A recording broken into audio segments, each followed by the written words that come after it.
Hello, my name is Michele, and you're listening to Profit is a Choice. Joining me on the podcast today is Nikki Rausch. She is a sales coach, a trainer, an author, and a speaker. And she talks about authentically moving people through a sales process. I'm so excited to have her on. She has her own podcast, the Sales Maven. So make sure you check that out, and welcome to the podcast, Nikki. Every day, empowered entrepreneurs are taking ownership of their company financial health and enjoying the rewards of reduced stress and more creativity. With my background as a financial software developer, owner of multiple businesses in the interior design industry, educator, and speaker, I coach women in the interior design industry to increase their profits, regain ownership of their bottom line, and to have fun again in their business. Welcome to Profit is a Choice. Hey, Nikki, welcome to the podcast. Thank you. I'm happy to be here. I am excited to have you. You were so delightful and had me on your podcast. But tell the listeners a little bit about your podcast.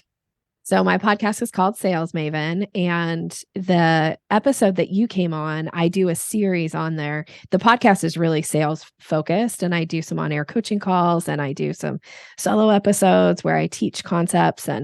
But the episode that you came on is my Mastering Excellence series, where I get to do a deep dive into somebody's unconscious competence. And so you were so gracious to come on and share and let me kind of, I don't love this term, but now I'm trying to think of like a nicer way to say it, because I don't love the term pick your brain, but it's like we got to like peek behind the curtain of how you function. Yeah. And really you shared, it was so brilliant, such great feedback. So you can, anybody who wants to find it, just go search Michele's name with Sales Maven attached to it, and the podcast will come up for you. It was so good. Awesome. And thank you. And we'll put that in the show notes for anybody that wants to check in.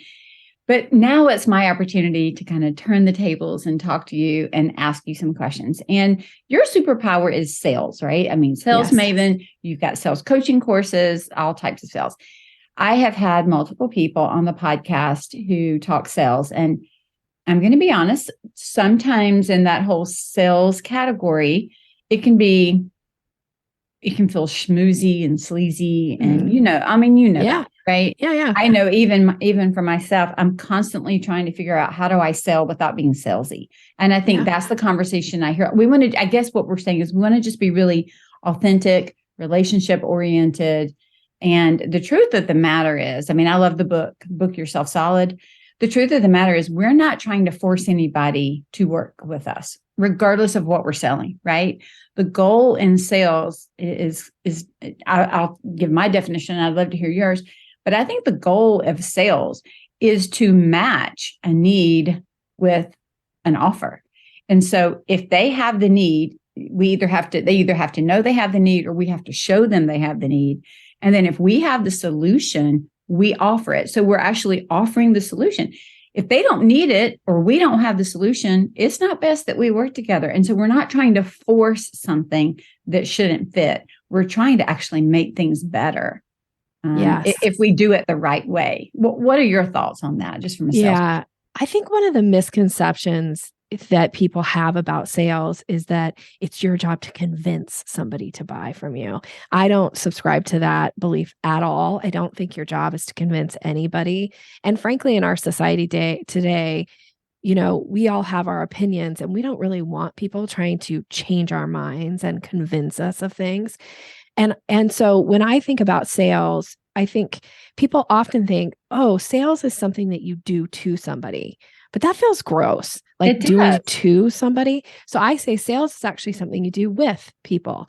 It's a collaborative experience, like what you just described. Does this person have a need? And if they have a need, do I have permission to put a matching offer in front of them so that they can make a decision as the adult that they are, whether or not it's the right next step for them? That's what sales is. And there's things that you do along the way. You're building rapport, you're focused on relationship, you're focused on asking really smart questions.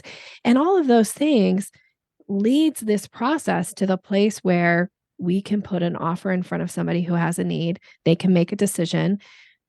Most of the time, the decision is going to be to hire you because you're the right fit. You've got the right solution for them. And then we're off to the races. Now it's about delivering on your expertise. And that's the best part of most of our jobs, right? Is getting to really shine in that place of like what you feel called to do. When I first started my own business, and I've been in business for myself since 2000, but I remember there was a time where I felt I needed to, I'm going to put in air quotes here, sell myself, right? I needed to do something to somebody. Like it was just what we had been taught in sales courses. And so it put such a pressure on trying to prove something that then it felt ick. It just did not feel right. And then I remember when my world shifted and I realized I'm actually not personally pushing myself. What I'm doing is providing a solution. Mm-hmm. And so then I love how you said sales is collaborative. I believe that it's both of us. Like even when I do discovery calls for people that are talking to me about my program, I'm like, this truly is a discovery. It's a discovering what your need is, discovering what I do and how I do it, and discovering if we're a fit. And so this is not, and I say it's not what we would consider a sales call. I'm not necessarily trying to sell you. I'm trying to uncover your need and your desires. And then I'm trying to uncover what I have to offer. So when I learned the difference that I'm solution providing and not self-promoting, the stress that came off my shoulders, the relief, because now I am not, I'm always looking to see if we're fit, right? From that sales perspective. But it freed me up to get to know the people and to really hear them and to say, that's not what I do, or I am not the right fit for that. Whereas the other mindset or framework was you just have to go sell it. And then you'll work out the rest of it on the back end. Yeah. So Nikki, I come from a software background, my first 2 years. And I can remember working in the customer service development testing side, like when they would call the helpline because they had a problem with their software, they started me there. And I can remember clients calling me, large clients, because we worked IBM mainframe accounting, like huge clients. And they would say, well, the salesperson said that your program did this. And I'm like, our application doesn't do that. So I know how it felt to be on the side of a promise that couldn't be fulfilled. And then the scrambling to try to fulfill a promise because somebody was more about the sale than about, is this really a great fit? So just the fact that you even mentioned is the collaboration and the relationship is so important. You have a process for that. So talk a little bit about your selling staircase and the process that you have for that. I'd love to hear how you phrase that. So thank you. So the selling staircase is my signature framework for a sales conversation. So I call it the selling staircase because I break it into 5 steps. And the idea behind the staircase is that when you think about standing in front of a staircase, very few people would stand in front of a staircase and go like, well, I'm standing here, at the bottom of the stairs, and I'm just going to hop all the way up to the 5th step, and I'm just going to skip all the steps in between. And, most of us wouldn't even attempt that because they'd be like, well, that sounds painful. Like, what if I miss and I bang my shins? Or, it doesn't sound very safe. So the idea behind the selling staircase is that your job as the seller is to guide people from one step to the next. You don't get to skip steps in the selling process when you're the seller. The client can skip steps. If they show up on step 3, we don't got to like, hey, slow your roll. I got to take you back to step 1. Like that's not the idea behind it. So the staircase is this progression. So I like the idea of giving people a progression. And when you know what step you're on, you're not freaking out and stressing out about like, oh my gosh, I got to get to step 7, or there's no step 7, but step 5 in this case. Yeah. You're just saying, okay, so we're on step 2 and I just got to get us to step 3. That's your goal. So the 5 steps break down. Step 1 is introduction. So the idea behind introduction is to make a powerful first impression.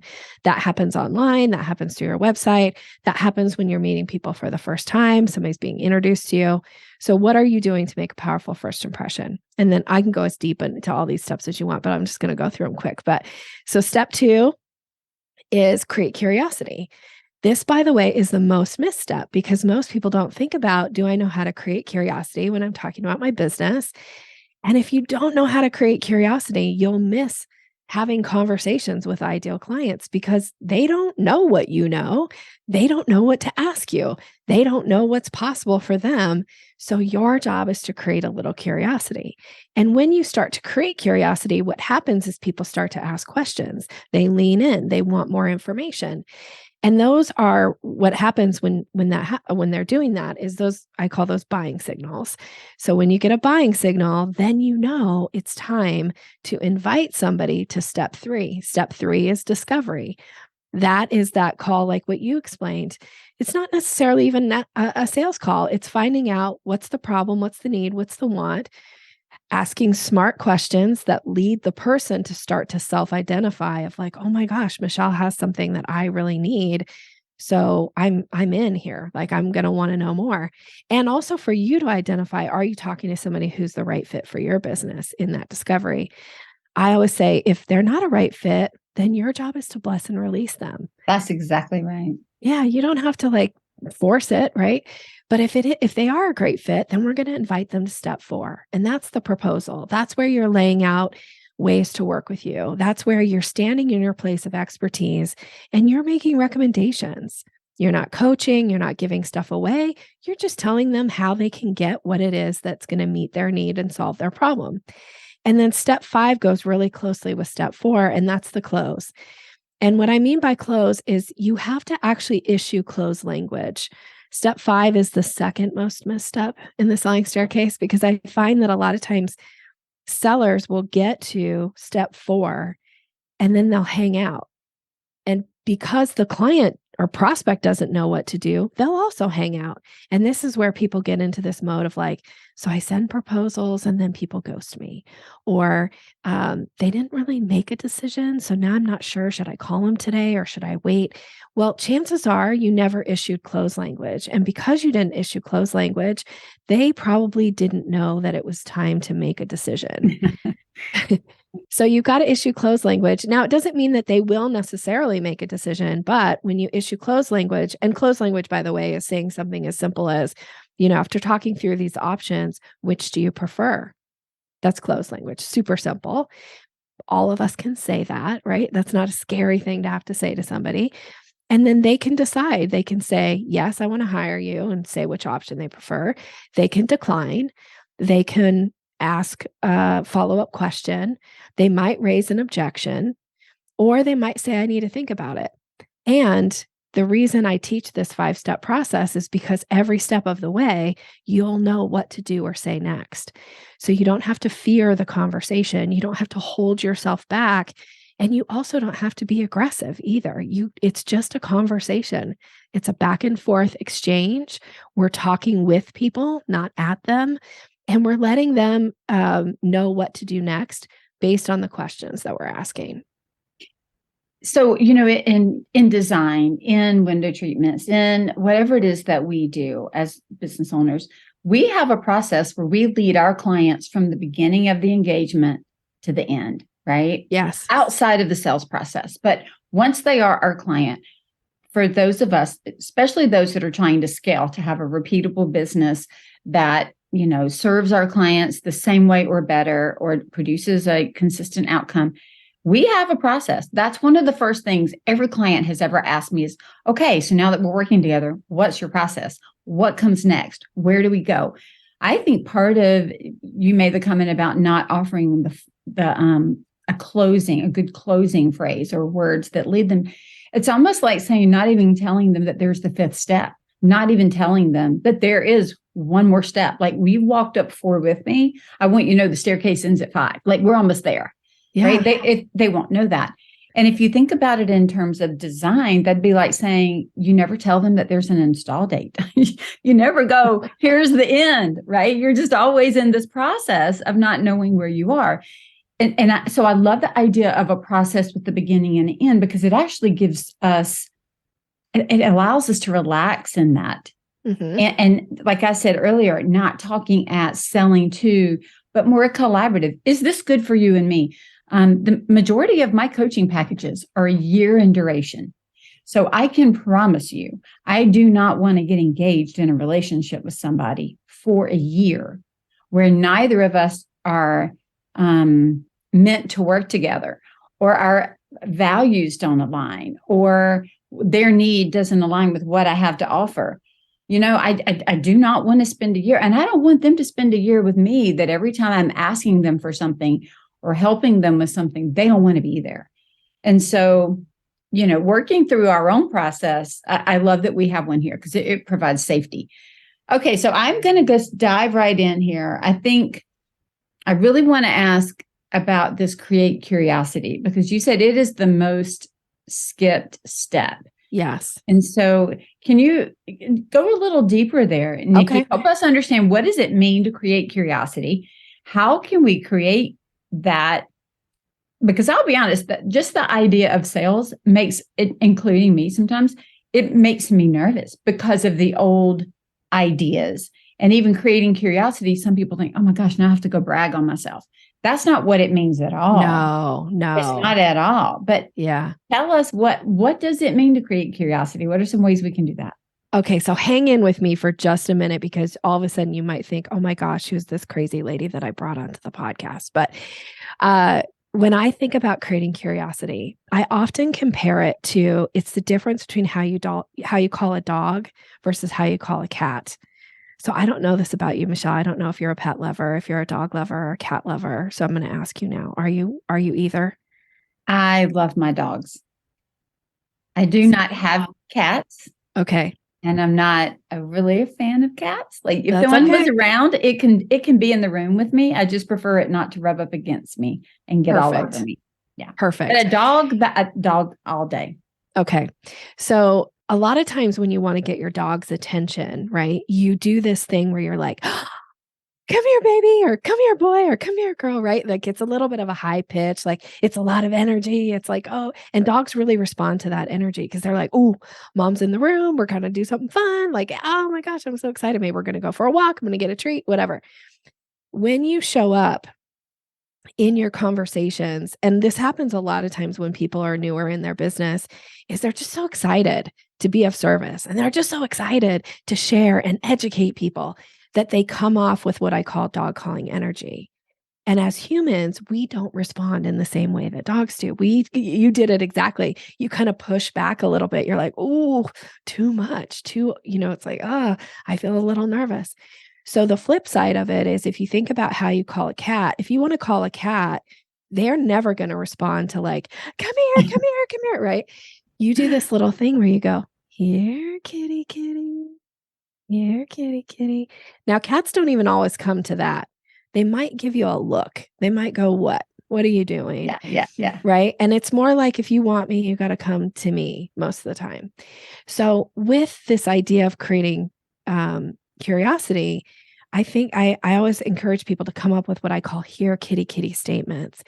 I love that. This just makes me smile and laugh. And so to me, they just bring me joy. Like, what are your here, kitty, kitty statements? Like, I just think that's fun. So, okay, let's hear some. Okay. So it's often the way that you either ask a question or answer a question.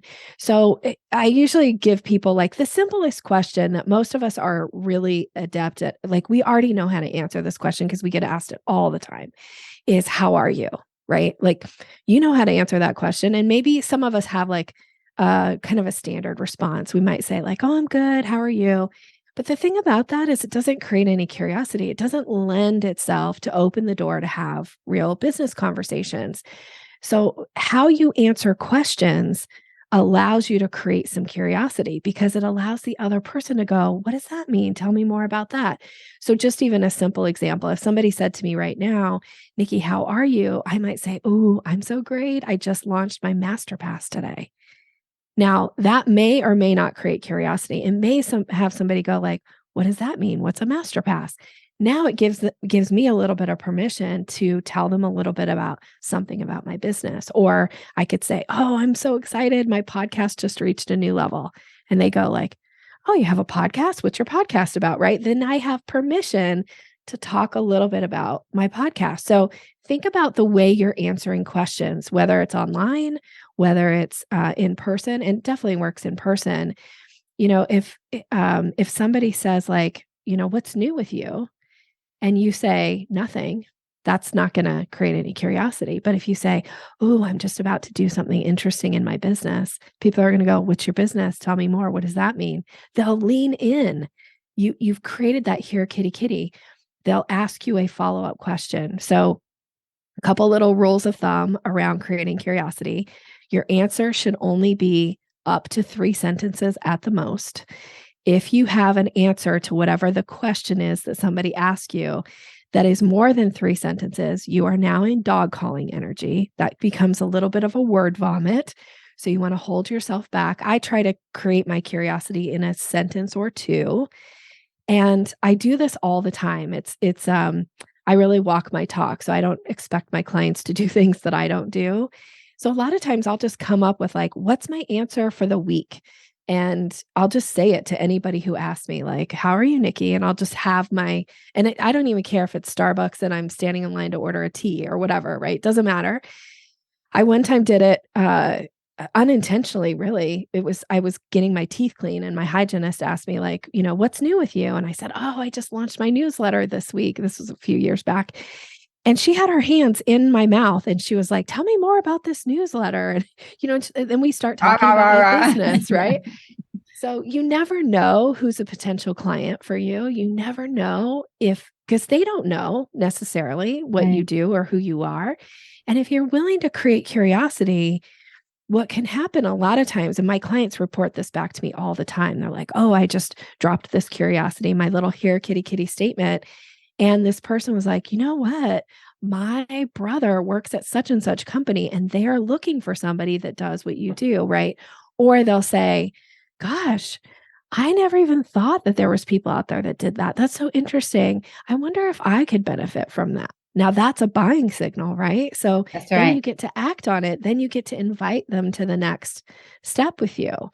So you got to create curiosity, and you can do it online too. You can do it just even by, here's a simple way online is you could ask a question instead of making statements, which most of us do online. We make a lot of statements. We put things out like, oh, exciting news. This just happened, blah, blah, blah. But you could also just create a little curiosity by asking somebody like, what's the most exciting thing going on for you this week? And then after you ask that question, right below it, you can answer what the most exciting thing for you is going on this week. Because people will slow down to think, what's my answer to that question? Well, what's Michelle's answer? Now they're reading your answer. It makes me think about when we do interviews, like an interview for a new position. One of the big rules is you don't want to ask yes, no questions because it shuts down conversation. Yes. You want to ask more open-ended questions that allow people to think. So think about the way that we do this in an interview for a job. That's really what we're doing here. We're just changing the questions and picking it and moving it over into the sales process, right? We used to always talk about this when we would go to networking events. Pre-COVID, when there was a networking event every other night, when people say, what do? You don't say, I design. Right. You say something along the lines of, oh, wow, you know what I do? I create spaces for you to watch movies on the big screen with no glare. Oh, how do you do that? Oh, well, here's the window treatment thing you're saying something that is encouraging them to communicate and to continue the conversation. And exactly. So these are here kitty kitty type statements, right? That you're bringing in. I love that. I'm gonna laugh about that one. I'm going to start thinking about, what I love too, is I love the idea of maybe for the week, thinking about what could I celebrate this week? How am I doing this week? And, I think delivery is important because if we also deliver it in a way that feels salesy, you could deliver a kitty kitty statement that feels like a dog statement. Yes. Right. So I think we have stick with the kitty vibe if we're going to do that. Otherwise, it feels leading, and you don't want it to feel leading. You want it to feel open-ended and relationship building. Yeah. A counterexample is I remember being at a networking meeting, and this woman thought her way of creating curiosity was to try to trick people.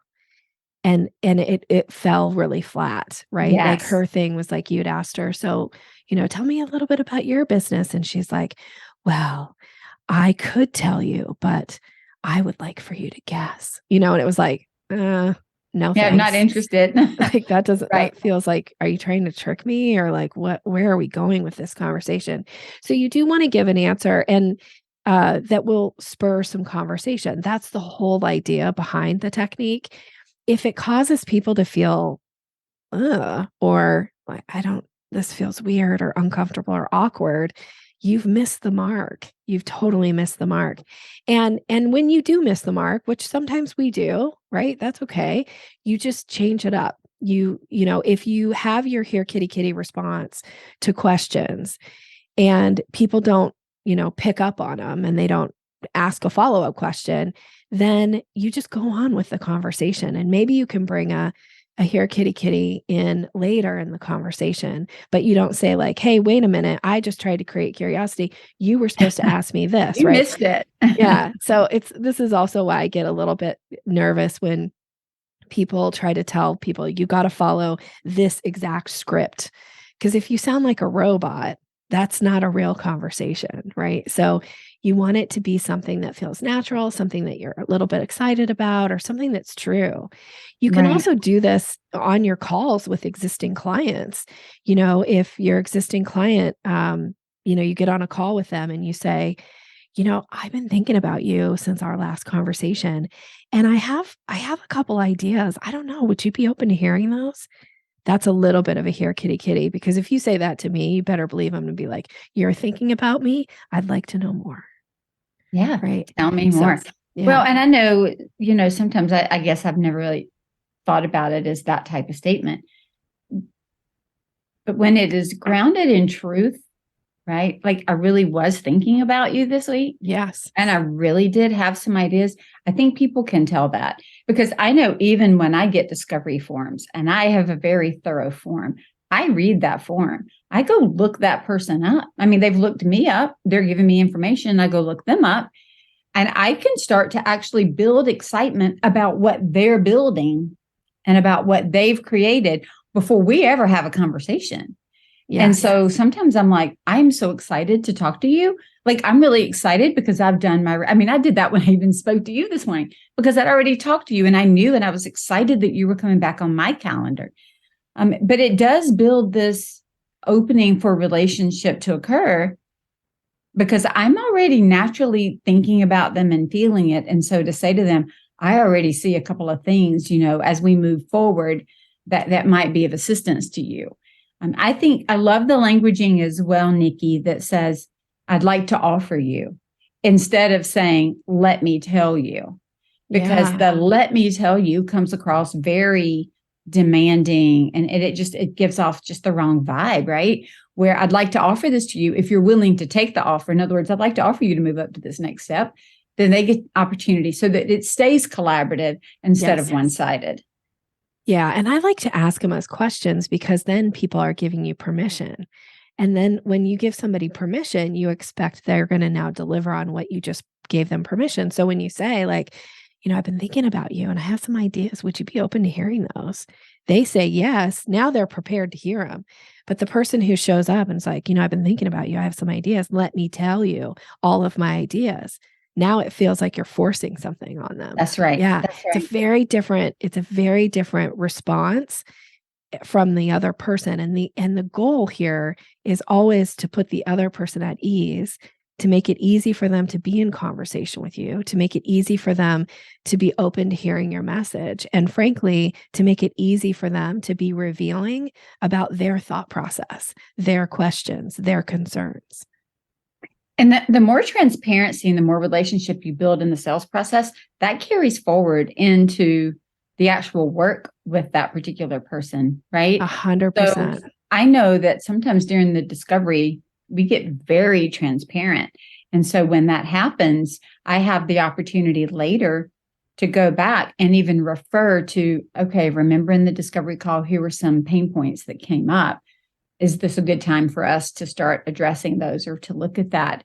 And so I think when the sales process is done the way that you described doing it, very collaborative, very even, I would say, right? Not heavy-handed on either side. Nobody has an upper hand. We're even. That sets the tone for the rest of the relationship. And when it's done well and done with that type of caring, transparency, and honestly, just an openness to say, is this right for both of us to be on the same step at the same time? And then to close the deal, it just makes the whole delivery of whatever it is you're selling so much easier.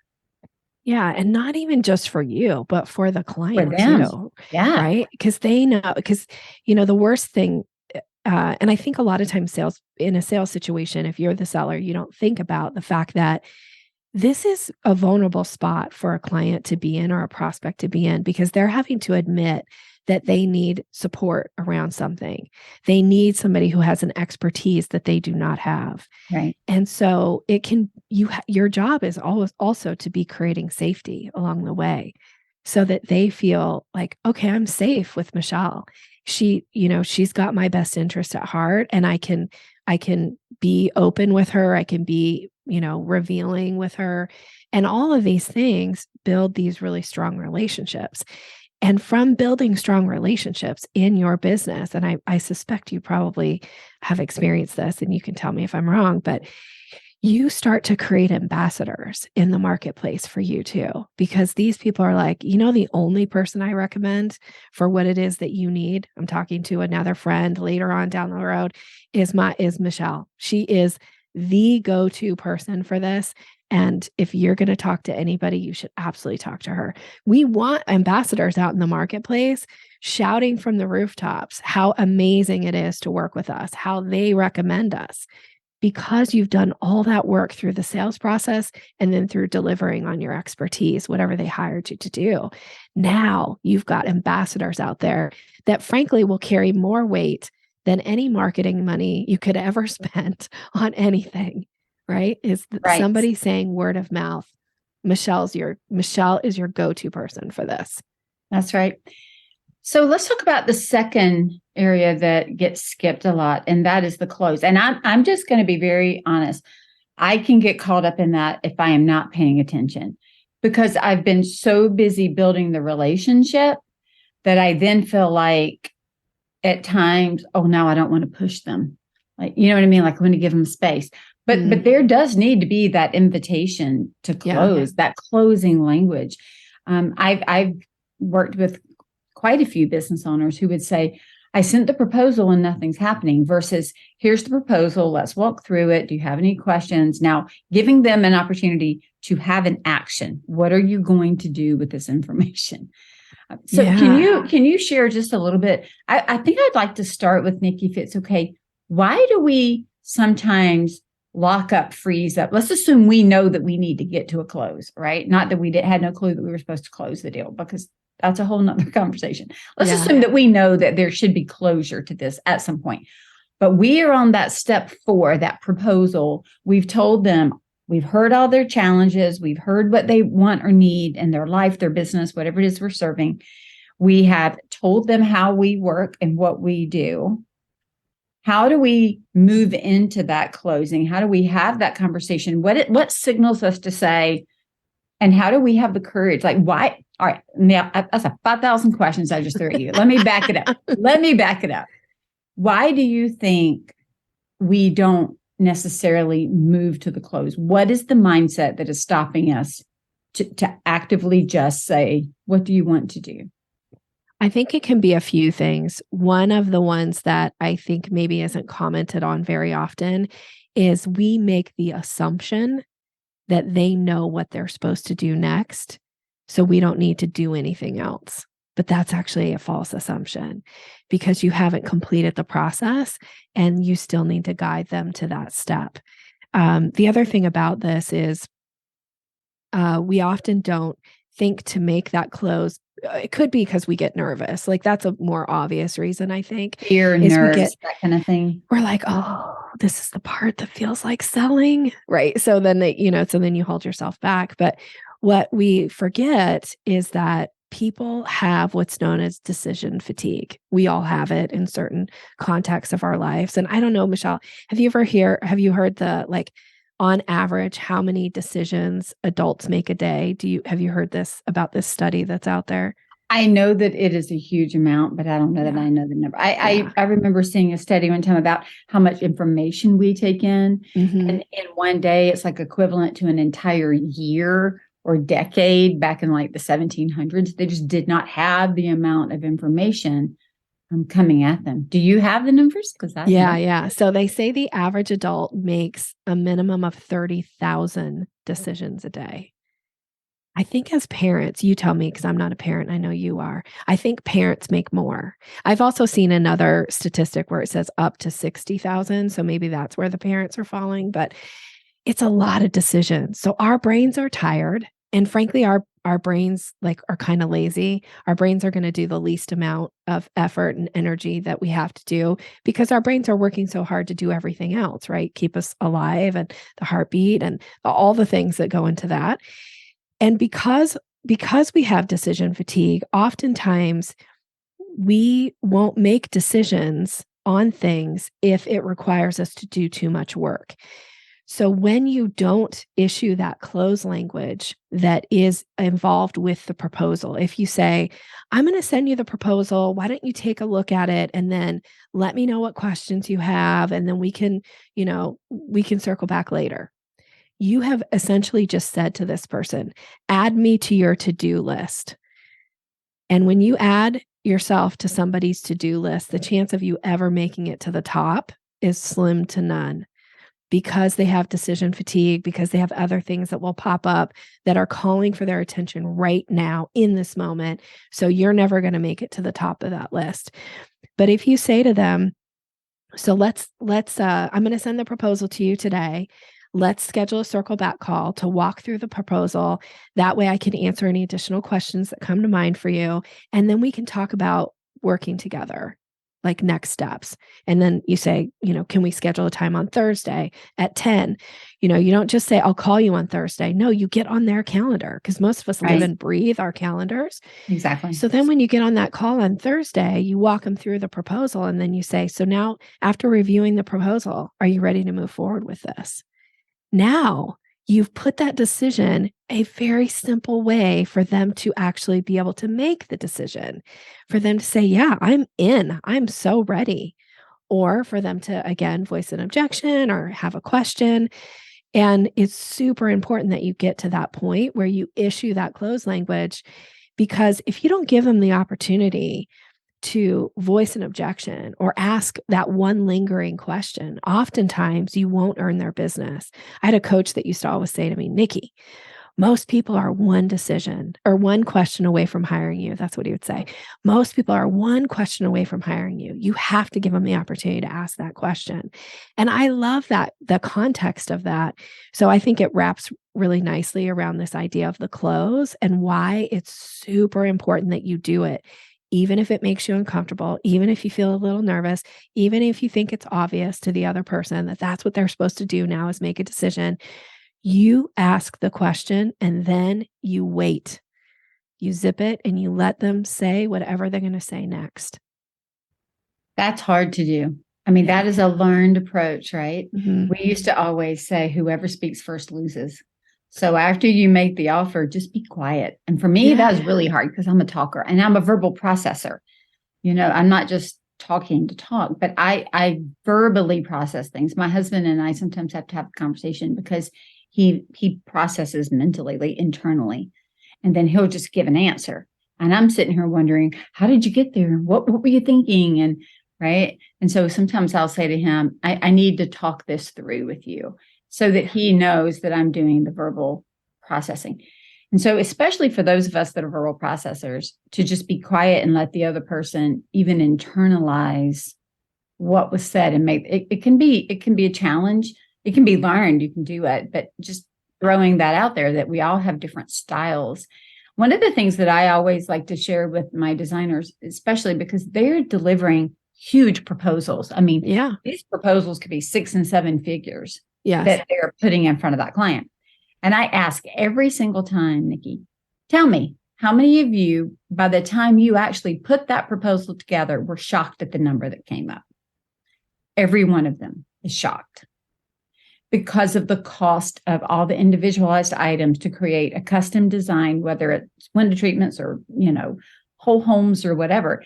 They have ranges, but they're still sometimes shocked by the time they add in the taxes and the freight and the shipping and the handling and the white glove service and all the things. And now with the cost of items going up, they're shocked.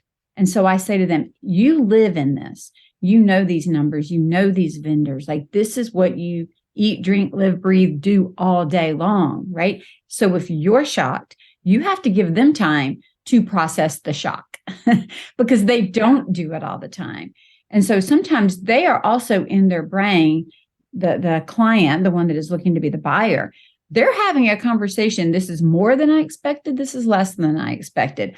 What am I willing to give up to get it? What can I do to make this happen? Do I believe this person can give me what they say? Like their brain is ping-ponging in that moment, trying to slot together all of these ideas to see if they have alignment to say yes. And we need to be quiet to allow them the chance to do a cost-benefit analysis in their brain very quickly. Yes. Yeah. When so in sales, we always say silence is an advanced selling skill. It's a hard one to learn, especially like you said, for somebody who's a verbal processor. But the thing about the silence is it's not for your benefit. It's for the clients, the prospects. And the reason it's so important is because if you keep talking, you're doing what's known as selling past the close. When you sell past the close, oftentimes you'll muddy the waters. So they're trying to process, like you're saying, there's this ping-ponging going back and forth, cost analysis, all these things like, oh my gosh, can I afford this? What about this? How am I going to solve this? Your brain is going like a million miles a minute. And when you keep talking to them, you're essentially putting up roadblocks. It's like you're like throwing dirt into a really clean, crystal clear, glass of water, and you just keep throwing clumps of dirt in. And at some point, you're not going to be able to see anything, and therefore they won't make any decision. And so you got to be quiet and let them process and let them decide. You don't know what they're thinking, even if there's a part of you that's like, oh, but I can read minds. Okay, good. And you don't know what they're thinking. So be willing to take a step back, be willing to wait, let them have their silence that they need, and then see what they come back with next. If you try to anticipate it, oftentimes you'll either misdirect them in some way, you'll muddy the waters, you'll cause them to go into overwhelm, or they'll just back away because they can't make a decision in that moment. I think that is a really awesome point to realize there is in the sales process, you get them up to the close and then you need to stop and recognizing where is that, especially when you go back to the comment you made earlier, Nikki, about you're one question away from the sale. Being quiet in that moment, they're either going to do one of three. Well, I would say maybe 4 things. They're going to give you a yes. They're going to give you a no. They're going to tell you they need to think about it, or they're going to ask you a question. That's kind of the 4 main things that they are going to do. So I would add one more if I could. Okay, sure. They might voice an objection. Oh, that's also a time where they can maybe voice an objection. So just wanted to no, you're right about that. Forgot that one. Hopefully we figured out enough of the objections beforehand, but it doesn't mean that they can't come up with one. For sure. So let's talk for a minute about maybe, what's interesting. I don't know that I've ever gotten to one at the end that just said no. Okay. Usually there's either an objection, cost, time, something that they don't have or that is not available to them, or they go into the I need to think about it, or the yes. I mean, we kind of go on that side of things. Yeah. So let's talk about, you mentioned the ghosting. And I've had my clients mention that, on occasion they have the same thing. They think they have this wonderful rapport. They've got everything up. They've offered, they've done the proposal. Maybe they went I don't remember if they went through the proposal with them like face to face or through a Zoom call or however. Um, what do you do when they just don't call back? I have on occasion had people that they were on my calendar and I was on their calendar and I called them and they just didn't answer. Almost like the decision fatigue was so real. They still didn't want to even get on the phone and have a conversation. Yet everything had been up to the point that you thought they were going to sign. Like they gave yep, I want to do this. I just need to think about it. So you've been led down the path that you have answered every question, that you've removed every obstacle, that you've done what you need to do. They tell you, you agree that you're going to call them, and then you call them and they don't answer. What is your next step? How do you follow up, or do you? Yeah, I absolutely follow up. And I'll tell you, I have a couple different things I'm going to do in those moments. The first thing I'm going to do is I'm going to follow up with concern. So I'm going to follow up and go, I just wanted to make sure all is well with you. Would you please let me know? We were scheduled to chat today, and I just want to make sure that you're okay. When you do that, most people will then respond because they'll be like, I didn't mean to make you worry, Michele. I just blew you off. I mean, they won't actually say that, but that could be the case. And I learned this lesson years ago because I've been doing this for a long time of like following up with concern. And I had a client no show for something and she'd already rescheduled it 2 times. So there was this part of my brain that was like, she's totally blowing me off. But she no showed for our appointment. So it wasn't a reschedule, but it was just a no show. And so I followed up with concern. And she wrote back to me an hour later and said, Nikki, I had been in a car accident. I'm so sorry. Like, good thing I didn't follow up with like, hey, you just blew me off again, and because she really was in a really serious situation. I mean, not so serious that she couldn't, email me up an hour later, but still enough that, I want to make sure I share concern. And she ended up becoming this amazing client for me. And truthfully, we do want to show concern, right? Yes, we really are worried. I really am concerned. And especially I'm a after the last, 2 to 3 years of a pandemic, we really do want to be careful how we respond to people. Yeah. Yeah. And so I love that. most of the time they're going to respond. Now, if I don't hear back from them, I might check in with them one more time. And then if I don't hear back, I will send a message and I use a subject line. I got this from a client years ago and it's super effective. It's called closing the loop. So that's what you write in your subject line. And then the message is basically like, hi, Nikki. Just wanted to circle back with you one last time. It's important to put that in there. One last time and see, have you made a decision one way or the other about us working together? ? Would you please let me know? Looking forward to your response. Now, at that point, as soon as I send a closing the loop message, people will they'll do kind of one of 2 things. They'll be like, oh, Nikki, don't go away. I actually didn't want to work with you and I got busy. And they'll start telling you like reasons. Or that will be the end of it. And as far as I'm concerned, as soon as I send a closing the loop message, that's a bless and release for me. The only way I will re-engage with somebody is if they re-engage with me first. Mm-hmm. But I'll leave the message, it'll be kind enough that hopefully they won't feel like, oh, I can't go back to Nikki now. They'll be like, oh, I'm actually ready now. So I'm going to call her back and say, I know we talked last year and I wasn't ready to work with you, but I am now. Right. So I want to leave the door open with kindness, but I also am not going to chase people. I absolutely do not believe in chasing clients. I always say you chase a client and they turn into like a toddler. If you say to a toddler, like, oh, I'm going to chase you, they don't even know what the game is and they're off and running. So if you act like you're going to chase clients all the time, they will run away from you. I agree. And I've had clients do the same thing. Like I have a client that I've just started working with that, we met 9 years ago, and probably 2-3 years ago, she reached out to me. And as we were working through, a similar process, like if we were to use your 5 steps, we were from step 4 to step 5. Okay. And then we started talking about the time investment and what was happening. It wasn't about money. It was about time. And she started telling me things. And before I got through with, let's say, step 4 to step 5, I actually pulled the proposal back. And I said, I don't think the timing is right. And she agreed. I don't think the timing's right either. So this proposal is still going to, like, I still want to work with you. You still want to work with me. But for us to make the most of it, I think we need to like put a pin in it and revisit it when these things have occurred so that you're in a better place to move forward. And 3 years later, she called me back and we kept engaged with newsletters and, things like that and seeing each other at different events. And then she came and she's like, okay, these things have happened. I'm now in a healthier place. I want to re-engage.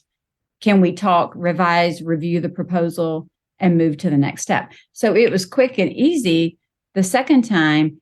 And if either of us had been, rude or that feeling of being pushed into a corner, you better make a decision now. Like nobody wants that. So I'm a big fan of how are you? Is everything okay? Because that truly should be our first response.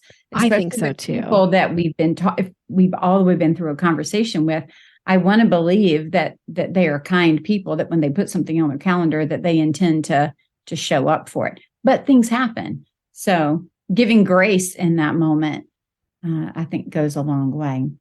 Yeah, I think it's always better to default to grace in all areas of life, frankly, but definitely in a sales process too, is just default to grace and let, if it turns out that the person no-showed or blew you off or whatever. But one of the reasons that I specifically ask to get on people's calendars is, especially if I'm going to send any kind of information or follow-up proposal or anything like that, the reason I want to have a scheduled next step is because people will often, they'll take time to look at what you sent versus if you don't have a scheduled next step, they might let it sit in their email, then it gets pushed below the fold, then they never look at it. And if they never look at your proposal, you're never going to earn their business.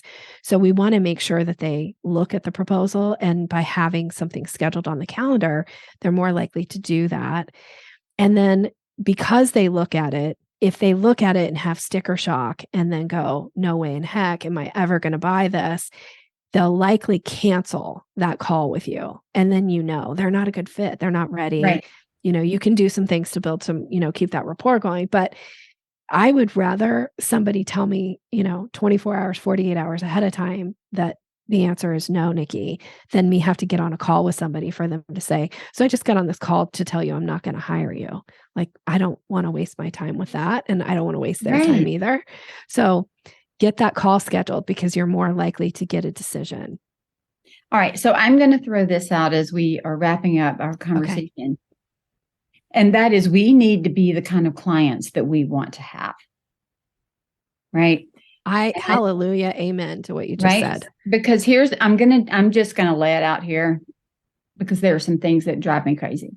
Yeah. And that is that I will get discovery calls from people and they'll be telling me about all the bad behaviors of the clients that they've worked with, or people that won't sign their contracts or won't move forward or won't do this or won't do that.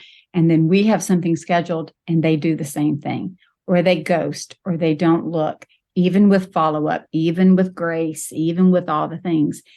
And I so want to just kindly say, for example, if you're not kind to other service providers, then what are you putting out for your clients to work with you? And so, for example, if we're not kind to the people that are serving us our food, if we're not tipping people that are serving us when they do the things they need to do, or we're not understanding the investment, or we're not just closing our own sales loops with people, no, thank you. I am not in need of that service. I appreciate you reaching out, but that doesn't fit my budget, whatever. But if we don't close that loop with them, then we're not, and I'm not into just put it out in the universe, but I'm just saying we are creating habits that are going to show back up in our own business. And so if we want people to close the loops and to be kind and to show grace to us as a business, again, the relationship begins during that sales process. So if we are showing grace through that, and we are showing kindness, and we are showing curiosity, it's funny, I think I may have mentioned this to you. The 3 words that I've been focusing on probably for the last 3 months are kind, soft, and curious. And so if I can be kind and I can be soft and I can be curious, and I'm building our relationship and it carries on that way, people are going to want to treat me kind, soft, and curious because I'm being kind. I'm modeling it for them, right? Yes. So I'm just throwing that out there, that be the type of business owner, be the type of clear communicator that you want your clients to be with you, because they will watch you model it and it will come back to you with what you're doing to other people. Yes. Yes. If I can, I'm just going to add Yeah. one more to this because I love that you brought this up. Here's the other one that I often see with business owners in all different areas of business, because I work with primarily female entrepreneurs around the world and all different types of services, is the person who is super frustrated that nobody will invest in their business. Like nobody will say yes to their, they're not closing deals. And what you find about those people a lot of times is they're not willing to invest in themselves.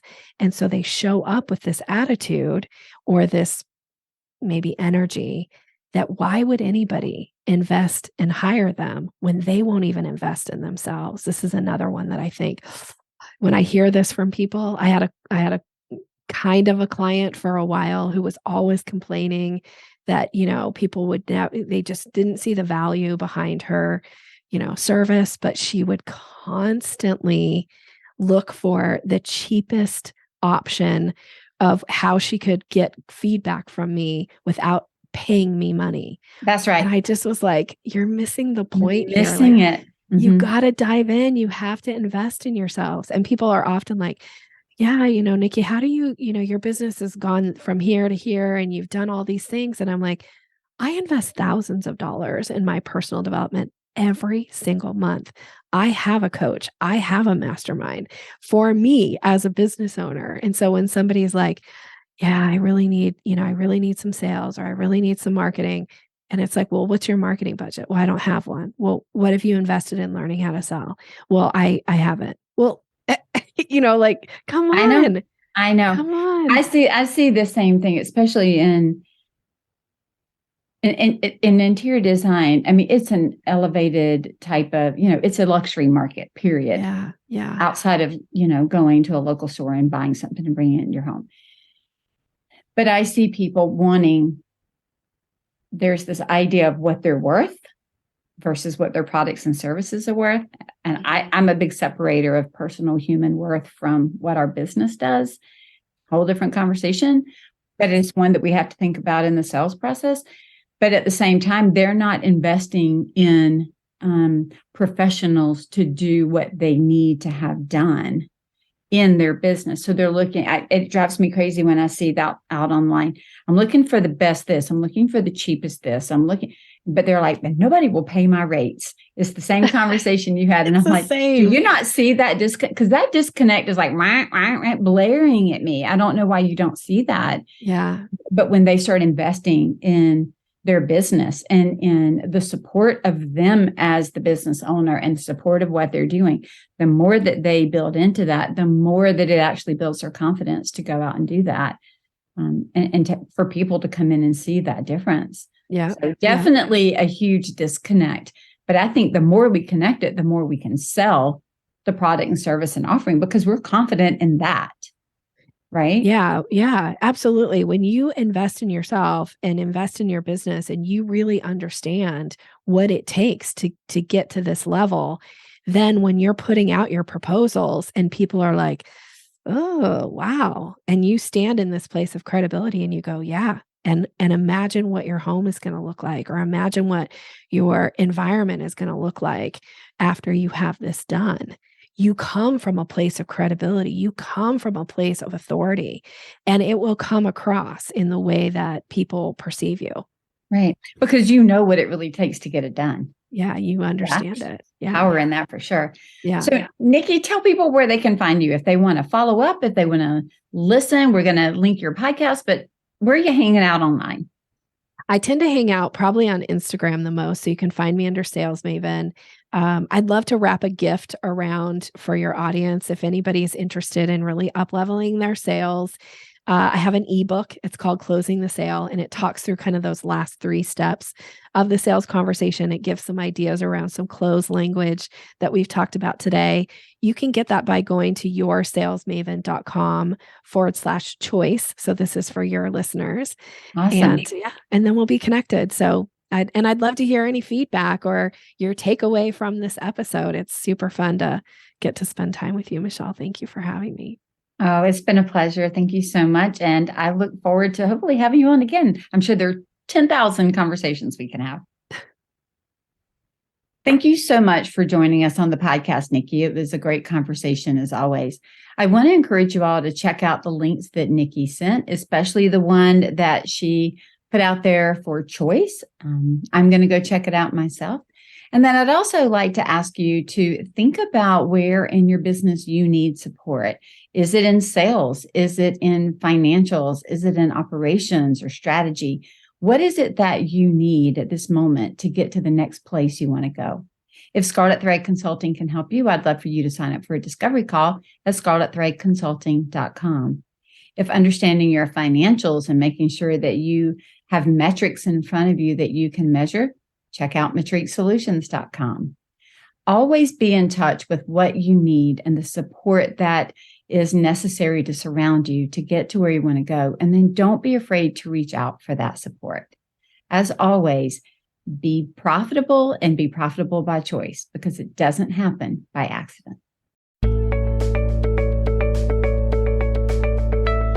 Profit is a Choice is proud to be part of the designnetwork.org, where you can discover more design media reaching creative listeners. Thanks for listening, and stay creative and business minded.